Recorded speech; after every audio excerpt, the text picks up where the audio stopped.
welcome to the Beef Edge, the Teagasc Beef Podcast, for all your latest news, information and advice for Irish beef farmers. I'm Catherine Egan, and with just over 3% of herds in Ireland going down with TB in any given year, I'm joined by Philip Breslin, Superintending Veterinary Inspector with the Department of Agriculture, Food and the Marine, to discuss all things related to bovine TB. I first asked Philip, what is bovine TB? Okay, bovine TB is a disease primarily of the lungs, and bovine means that it's in cattle. TB is tuberculosis, and tuberculosis is a disease that affects many different species of animal and also man, and it was a big problem in Ireland back prior to the development of modern antibiotics.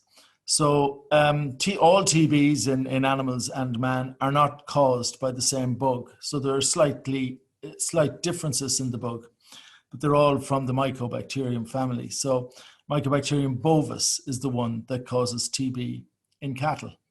So it infects the animal, and it's really slow growing, and the animal's immune system is trying to fight against it. And over time, and the rate of growth can vary differently in different individuals. Over time, it will eventually cause a lot of abscessation, mostly in the lungs, but it can also happen in the intestines and in the gut and in the head.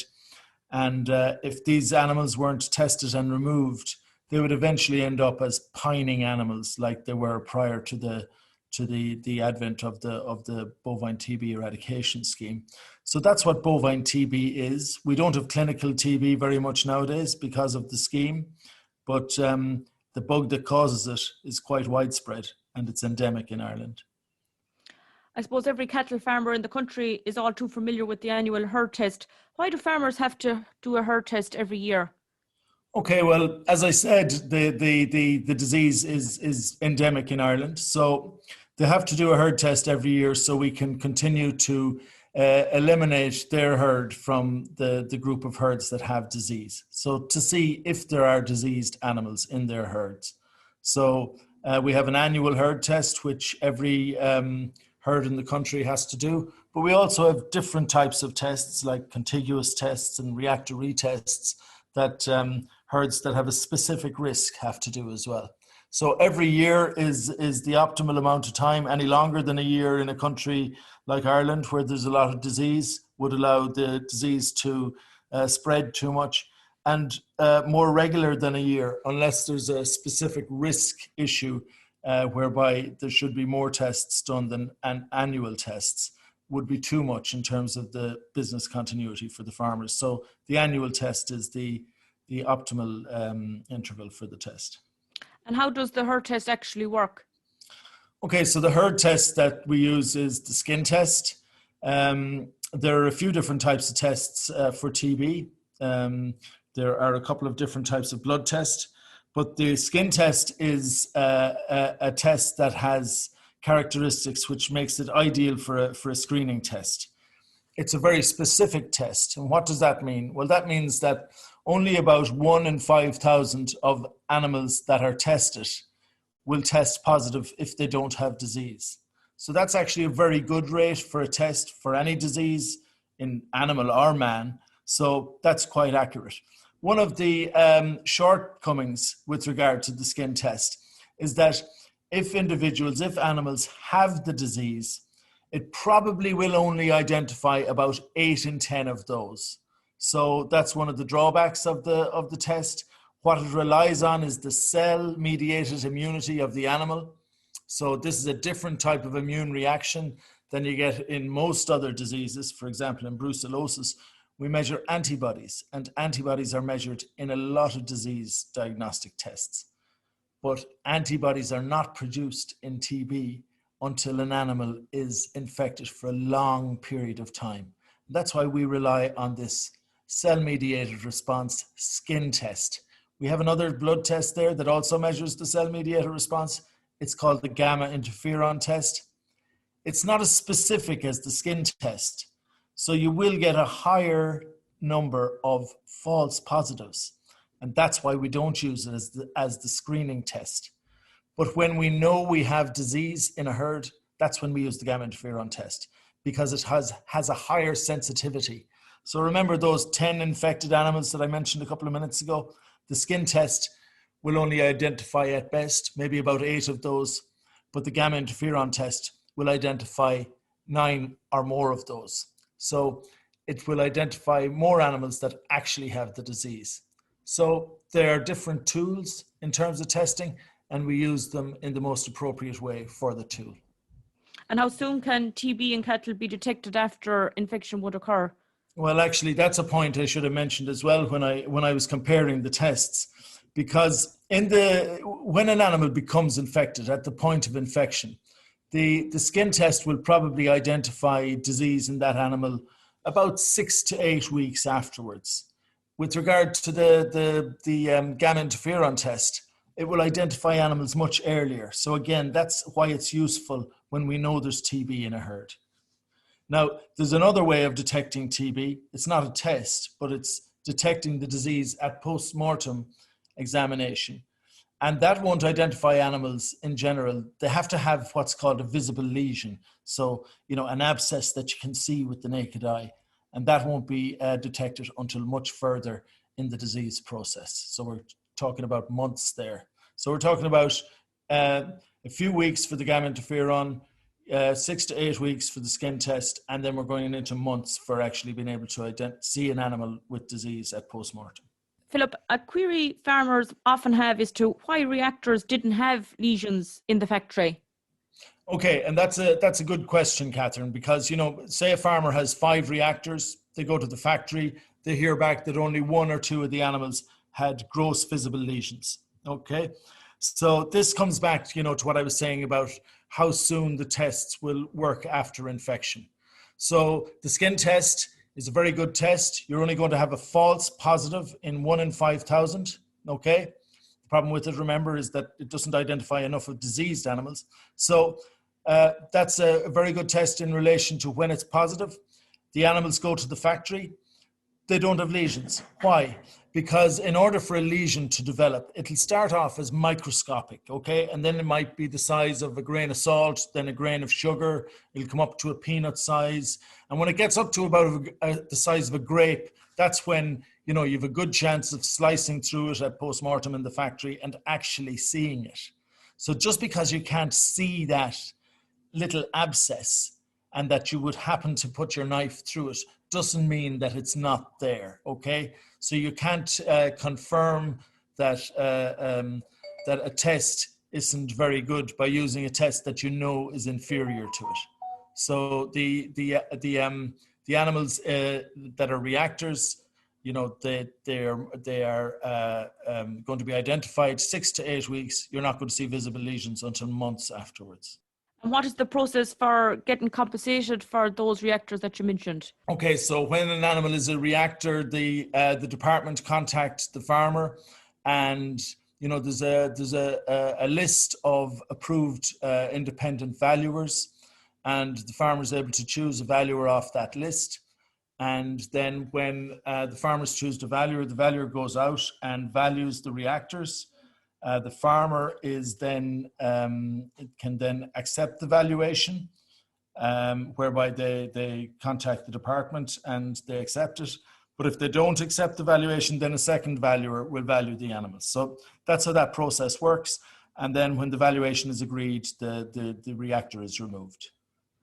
And badgers have been shown to play an important role in spreading TB to cattle in Ireland. And the department are responsible for removing badgers from areas where there has been severe TB outbreaks. And they also introduced a vaccination program back in 2002. Can you tell me more about these control options? Badgers have been shown to play an important role. There were a lot of research projects down at about the turn of the century that demonstrated conclusively that badgers are involved in spreading TB to cattle. At the time, the Department of Agriculture brought in a badger culling program. Now, badgers are a protected species, so this can't be a unilateral introduction. It's licensed by the National Parks and Wildlife Service, and the Department of Agriculture reports to the National Parks and Wildlife Service every year in relation to to this scheme. Yes, so whenever there's a high-risk TB breakdown, the badgers are removed around the farm that has that high-risk breakdown for about 1.5 kilometers. Now, in relation to the vaccination, the department initiated research back about 11 years ago, looking into whether vaccine would work to stop spread from badgers to badgers. And that research was successful. And then the department rolled out the vaccination into several trial areas around the country to see would vaccinating badgers be as successful as removing badgers in terms of keeping TB levels down in cattle. And the results of those trials were also very positive. So then the department rolled out vaccination in 2018 around the country. So the department now is vaccinating badgers to prevent cattle getting infected with TB. And then where there is TB, the department is removing badgers, as we always have done. And we will do this in those areas that have already switched to vaccination, as well as the areas that haven't switched to vaccination yet. So the department is vaccinating to protect cattle and removing badgers where there's evidence of spread to cattle. And in relation to deer, which can also be infected by TB and pass infection onto cattle, what are the department doing in relation to deer? So in relation to deer aren't a protected species, unlike badgers. So the department supports the inspection of any deer by having them post-mortemed for free in our regional veterinary labs. The passing of infection of TB from deer to cattle doesn't happen at the rates that it happens from badgers to cattle. It can be a problem where there's a very high density of deer and a high prevalence of disease, like there is in Wicklow. But apart from very localized issues, there is no evidence in the rest of the country for very much spread from deer to cattle. And Philip, is there a greater risk after a breakdown in a herd of contracting TB? Well, as I mentioned earlier, the skin test is going to identify about 8 out of 10 animals that have TB. And then the gamma interferon test is a little bit better at 9 out of 10. But both of these tests, and there are no other tests better than them for TB, are going to miss animals that have TB in the herd. So herds that become de-restricted after 2 clear tests, they're legally entitled to trade now, and that's for business continuity reasons. But a proportion of those herds will still have TB in their herds. So herds that have had a breakdown, there is a risk that those herds will have further breakdowns again. Some of that risk has to do with TB being left behind in the herd, and some of that risk has to do with, the practices of the herd. Maybe it's a herd that finishes cattle and they're constantly buying in animals. And, because of the levels of TB in Ireland, herds that buy in a lot of animals are going to buy in more TB again. So that's why herds that have become de-restricted for TB have a risk of having TB in the future. And if you have 2 reactors or more, about 30% of those herds are going to break down again within 3 years. So, part of our scheme is to try to identify those herds that have a higher risk for recurrence, and we would like to be able to support those herds to a greater degree in terms of not getting TB again in the future. Sadly, too many herds have been destroyed by TB across the country. What is the proposed new strategy to eradicate TB by the department? Okay, so the Department of Agriculture, the Minister, will release the new TB strategy in the coming weeks, probably. And the strategy is based on the deliberations and the report of the TB Forum. So the TB Forum is a stakeholders forum. The Department of Agriculture is represented. Farming bodies, there are about five farming bodies on it. And there are business representatives as well from the dairy and the meat industry. So they have been debating different measures that can be taken to reduce future risk of TB in Ireland. And these measures are going to form part of the new TB strategy. So what is the strategy going to try to target in terms of TB spread? Well, I've mentioned risk of recurrence there already in terms of herds having breakdowns again after having had breakdowns. So that's one thing that's going to target. Herds that have really long breakdowns, so we call those chronic breakdowns that go on for a long period of time, going to target that. New measures for inconclusives, new measures in terms of biosecurity and advice for farmers, and enabling farmers to make biosecurity decisions based on keeping the risks out of their herds. There are a few things in there in the strategy about governance in relation to the TB forum itself and how it will oversee the TB eradication scheme in future years. So they're sort of the main points in the TB strategy that we can expect. And finally, what steps can farmers take to reduce the risk of TB in their herd? Oh yes, Catherine, that's an interesting one, because research has shown over the years that that what the risks for TB are, and that we understand what those risks are. And what are they? Well, introduction of animals is a risk, especially if the animals have been in previous breakdowns or if they've had a lot of moves. That's already been demonstrated. Animals that have moved between a lot of herds are a higher risk. Animals within the herd as well, animals that were previously inconclusive, again, previously present in a breakdown. That is, they've been exposed to TB infected animals at some stage in their life. They're a risk. Older animals are a risk because the tests don't work as well in older animals. Their immune system isn't as strong, and we're relying on the immune system for the tests to work. There's an area risk then as well. So certain areas are worse than others. And we've already mentioned TB herds going down again.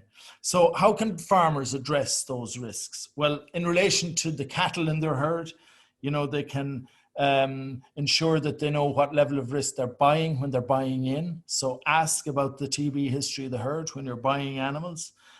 In terms of contract rearing, so that's quite common nowadays, farmers can address the risk by understanding what the area and the herd risk is, where their heifers are going, or if they're bringing in heifers, where they're coming from.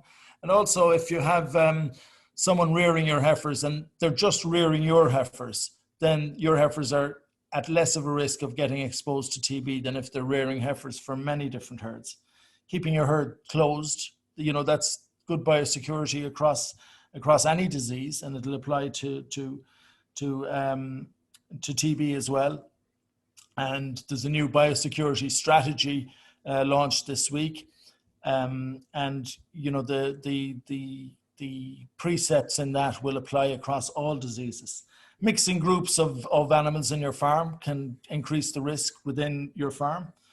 You can also breed for resistance, and I was talking to farmers in Cork last week at a Teagasc meeting, and I went through some of the figures for bovine TB resistance in the ICBF's lists, and you can get really good EBI figures there in the dairy side, and good terminal or maternal figures on the suckler side, and yet get really good TB figures as well. So the difference between the best 5% and the worst 10% in terms of TB progeny getting TB in a breakdown, are quite stark. But you can reduce those by getting just as good EBIs and pick the best TB animals. So that's how you'd eliminate the risk in relation to cattle. In relation to residual TB, that's TB that's in your herd from when you last had a breakdown. You can go back to the cattle again, try and get rid of the animals that were in your breakdown as you move further away from it. So, you might be able to cull some of those cows when you're 5 or 6 years out from a breakdown. Cull any animals that were previously inconclusive. Try and get rid of your older animals as you go along. Do good cleansing and disinfection if you've had TB. Good slurry storage, long period of time. TB is a very resilient bug in the environment. It can live for months. So the longer the slurry is stored, and if it's put out in sunlight, that'll help to kill the TB in it. equipment that's coming into your yard, try to make sure it's cleansed and disinfected. Keep your feed areas well protected so that badgers can't access your feed areas, and that you're not feeding concentrates, in a way that badgers can access them. Badgers infect cattle in two different ways. Either cattle come to the badgers, mostly at pasture, or the badgers come to the cattle, mostly in yards. So if you can stop badgers going to cattle, or cattle going to badger places out in the field by fencing off sets or badger latrines because they go to the toilet in the same areas all the time, you can stop the transmission points between cattle and badger, and then back to the yard again. Put skirting on the bottom of your gates, keep your feed secure. Don't give a free feed to badgers that they're going to return all the time. And if you know of any sets or on your land, please let the department know, because, when we know where badgers are, we're able to, our scheme in relation to badgers is going to be more effective. So let us know if there's any badger activity on your farm. So, and land management as well, can be important in terms of decreasing your risk. Zero grazing, renting land where maybe fencing is poor and animals have access to neighbours' cattle in terms of nose-to-nose access. Any of that sort of thing, that where you can reduce the interactions between different cattle is going to reduce your risk as well. Some very practical tips, Philip. Thank you very much for your in-depth insight into TB from a very different perspective. No problem, Catherine. Thanks very much for having us. That's all for this week's episode, and my thanks to Philip for joining me on the show. You can catch up on all other shows and interviews from the Beef Edge podcast on the Teagasc website at teagasc.ie, or you can listen on Apple and Google Podcasts as well as Spotify. Don't forget to rate, review and subscribe so you never miss a show. For all other updates from our beef programme, keep an eye on our Twitter and Facebook pages. Until next time, I'm Catherine Egan, and thanks for listening.